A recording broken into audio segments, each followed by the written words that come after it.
बड़ी बहू, तुम अब जेठानी हो, थोड़ा बड़प्पन दिखाओ। क्या हर समय अपनी देवरानी से तुलना करती रहती हो? यूं ही तुलना करती रहोगी तो अपना ही घर बर्बाद कर लोगी। सुनीता जी बड़ी बहू मधु को समझाते हुए बोली, पर मधु तो समझना ही नहीं चाह रही थी। क्यों तुलना ना करूं मम्मी जी, मुझे तो आपने हमेशा ही कम ही माना, क्योंकि मेरे पति की कमाई कम है। अब विवेक ज़्यादा कमा रहे हैं तो उनकी पत्नी को ज़्यादा अपनापन मिल रहा है। अरे बहुएं तो एक जैसी होनी चाहिए, पर मैं तो आपको कभी फूटी आँख नहीं सुहाती। मधु तुनकते हुए बोली, कैसी बात कर रही हो बड़ी बहू? जब तुम्हारी शादी हुई थी तब घर में कमाने वाले सिर्फ तुम्हारे ससुर जी थे। राजेश की तो उस समय नौकरी ही लगी थी और विवेक तो तब पढ़ ही रहा था। जब अब विवेक तो अच्छी नौकरी करता, साथ ही उसकी पत्नी प्रीति भी कमाती है। अब जब कमाने वाले 4 हो चुके हैं तो हर चीज़ अपने पहले से बेहतर हो रही है। जैसी कमाई है वैसा काम हो रहा है, तो इसमें इतना मुंह फुलाने की क्या बात है? सुनीता जी ने मधु को समझाने की कोशिश की।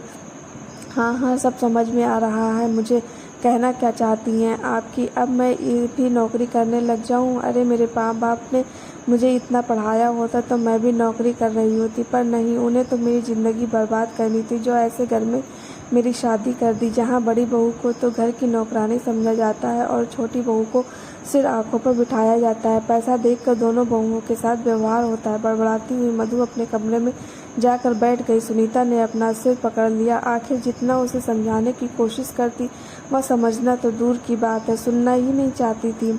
जब से विवेक की शादी हुई थी तब से यह स्थिति अब इस घर में रोज की हो गई थी। मधु हर रोज किसी न किसी बात को लेकर सुनीता जी से लड़ जाती थी।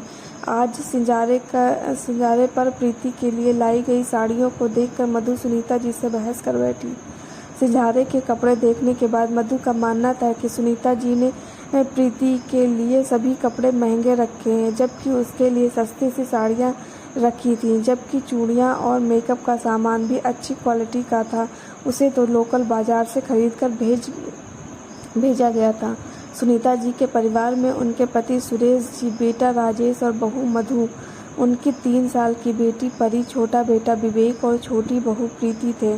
सुरेश जी एक बैंक में क्लर्क थे, राजेश एक प्राइवेट कंपनी में जॉब करता था और विवेक अभी पिछले साल ही इंजीनियर बना था और एक अच्छी कंपनी में काम करता था। जबकि मधु सुनीता जी की तरह ही एक गृहिणी थी। विवेक की शादी प्रीति के साथ 3 महीने पहले ही हुई थी, जो एक पढ़ी लिखी नौकरी पेशा लड़की थी और उसी के ऑफिस में काम करती थी। दोनों की लव कम अरेंज थी। दोनों पति पत्नी मिलकर अच्छा कमाते थे और अपने अनुसार खर्च करते थे। यह देखकर मधु चिढ़ जाया करती थी। शादी के बाद जब विवेक और प्रीति हनीमून पर गए थे तो उनके जाने के बाद भी मधु ने सुनीता जी से काफ़ी बहस की थी। न सिर्फ सुनीता जी से बल्कि राजेश से भी। उस दोनों को तो घूमने के लिए बाहर भेजा गया, पर हमें तो नहीं भेजा था। हमारे साथ ऐसा दोगला व्यवहार क्यों? वही लाडले बेटे बहू हैं क्या? हम तो कुछ नहीं थे। मधु तुनकते हुए बोली, कैसी बात कर रही हो तुम मधु? उस समय घर की स्थिति अच्छी नहीं थी। शादी का काफ़ी सारा खर्चा तो कर्ज लेकर ही किया गया था, पर अब स्थिति पहले से बेहतर है और हनीमून तो विवेक और प्रीति दोनों ने मिलकर डिसाइड किया है और उसका खर्चा भी खुद ही उठाया है। राजेश ने कहा, तो कहना क्या चाहते हो? अब मैं तुम्हारे बराबर खर्चा उठाऊं? अरे जब खर्चा उठाने की औकात नहीं थी तो शादी ही क्यों की थी मुझसे? जिंदगी भर क्या फकीरों की तरह ही रहूंगी मैं? अपनी इच्छाओं को मारकर मधु ने ऐसे शब्दों से राजेश का दिल भेद दिया। उसकी बात सुनकर वह बिल्कुल हैरान रह गया। उधर सुनीता जी ने जब इसके कमरे में उसे समझाना चाहा तो वह सुनीता जी से भी लड़ पड़ी। जब सब जानती हूँ मैं, यह सब आपका ही किया धरा है। आप ही चाहती हैं कि मैं अपने पति से झगड़ा करूं, इसलिए आप दोनों बहुओं में भेदभाव करती हैं। अगर आप मना कर देती तो उनकी हिम्मत ही थी कि वो लोग हनीमून पर जा सकते थे, लेकिन नहीं, आपको तो अब उन्हें सिर आंखों पर बिठा के रखना है।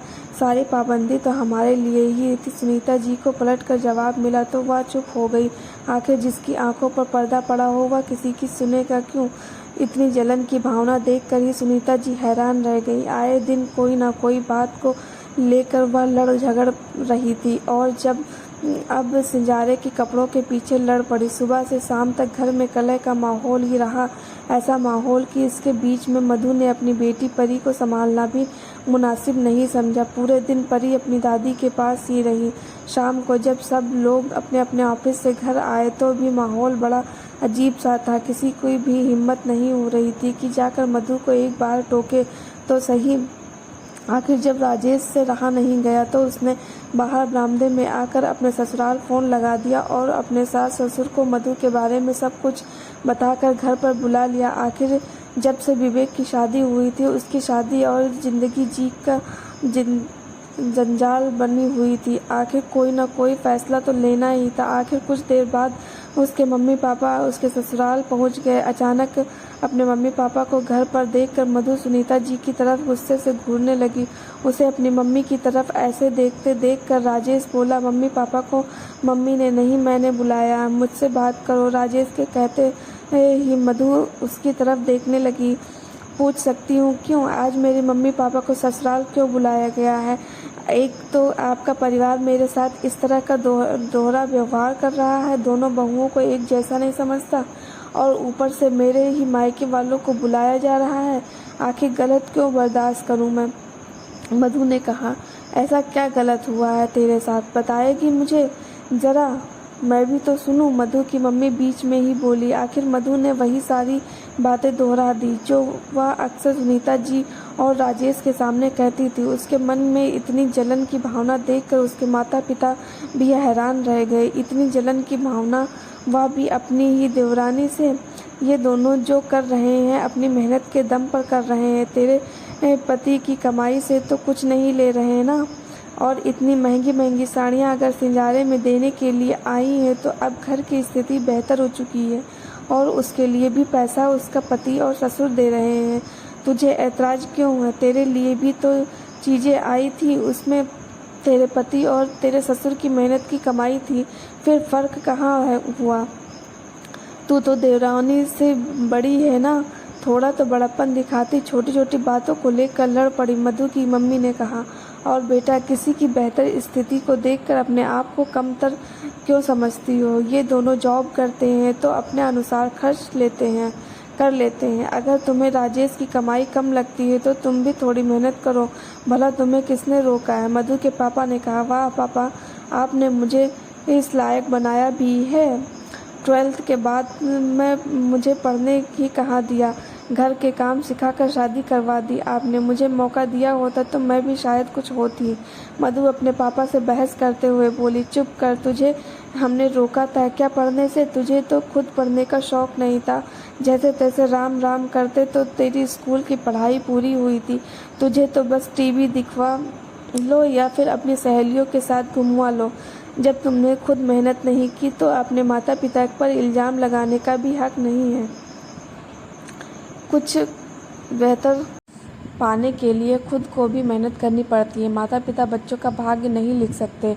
उस वक्त तुझे कितना समझाते थे पर तुझे समझ में नहीं आता था, तो फिर तेरी शादी करने के अलावा हम कर भी क्या कर सकते थे?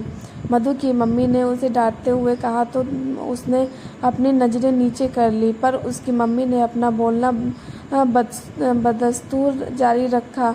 और अभी भी क्या कर रही है? जलन में अपना ही घर बर्बाद कर रही है। जितना फ्री टाइम बैठकर दूसरों से जलन कर रही है ना, उसमें कुछ नया कर अपनी ज़िंदगी को बेहतर बना। किसने मना किया है? और खबरदार, आइंदा कभी कहा तो कि फ़कीरों के घर में ब्याह दिया।